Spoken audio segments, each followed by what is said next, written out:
The amount of money spent on consumption of petroleum products should witness some significant increase from this morning.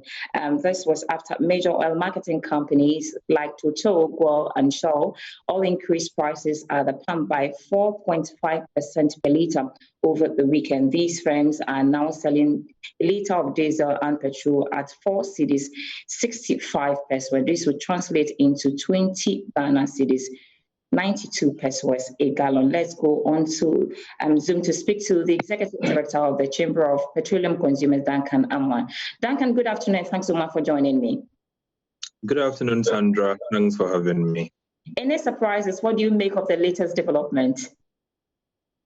It is not surprising, but it's also not welcoming. Indeed, if you recall at the peak of COVID, when prices had tumbled to even zero and negatives on the world markets, Ghana witnessed some reductions at our pumps. But those reductions were not commensurate with what we had seen on the international markets. Fast forward to first week in June, fuel prices get increased by about 8.5%. And then within the same month, June, you are seeing about 4.25% further increases. So within the month of June, you are seeing almost 13% increases. That is quite worrying.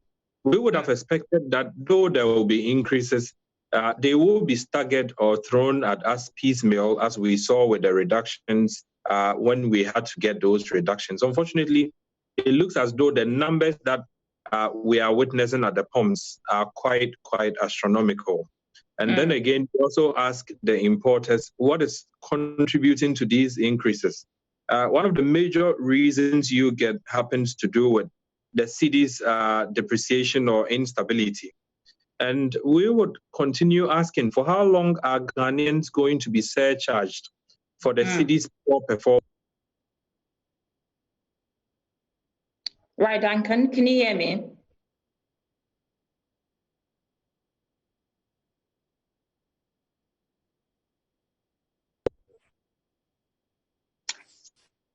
Hello, Duncan. Looks like we're having some challenges with connection, but can you hear me? Well, I can hear you, Sandra. Right, go ahead, please. So as I was saying, indeed, if you talk to importers, you get the firm understanding that the cedi is not doing too well. World market prices have gone up marginally, but the cedi is also contributing to these increases. For that, we think authorities should be concerned.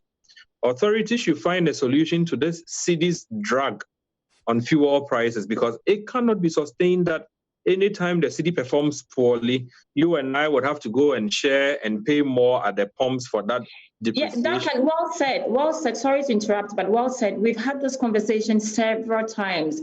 As stakeholders, what have you done? What are you doing to ensure that the consumer is not going to bear all this cost anytime the cedi is not performing well? What is the way forward for you with regards to the cedi's performance and consumers having to bear the pain for the cedi's performance?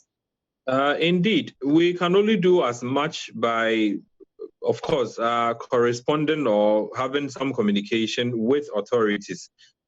If you remember not long ago, the Bank of Ghana had embarked on a program of auctioning dollars to people who do imports. We are saying that they should factor in petroleum importers, give them quarterly dollar rates so that they can be able to project or forecast how much they would need in order to be able to bring in petroleum products.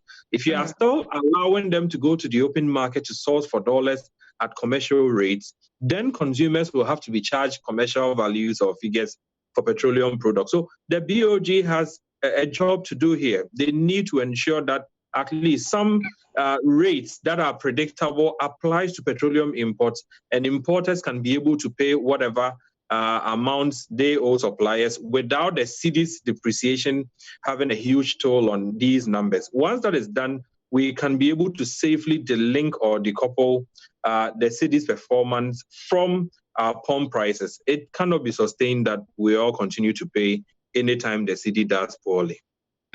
So having said that, do you think that it's about time that we review the taxes on petroleum prices? Indeed. The taxes. We've had that conversation again, even on your network, a number of times. When politicians want to get revenue, the quickest way they think about is the numbers. So if there's this 13 million liters consumed daily and I slap a tax of 10 pesos, they know how to project revenues. What they don't know is the kind of impact, negative impact, these collections or revenues, they call it, or taxes, have on the ordinary Ghanaian and the economy overall. We have said that in 2015, a tax was introduced called the Special Petroleum Tax. The understanding then was that fuel prices or crude prices had dropped on the international market to around 32.29.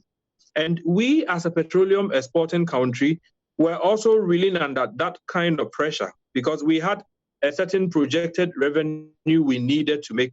So in order for government to be able to get its revenue, it slotted in that special petroleum tax to get some revenue.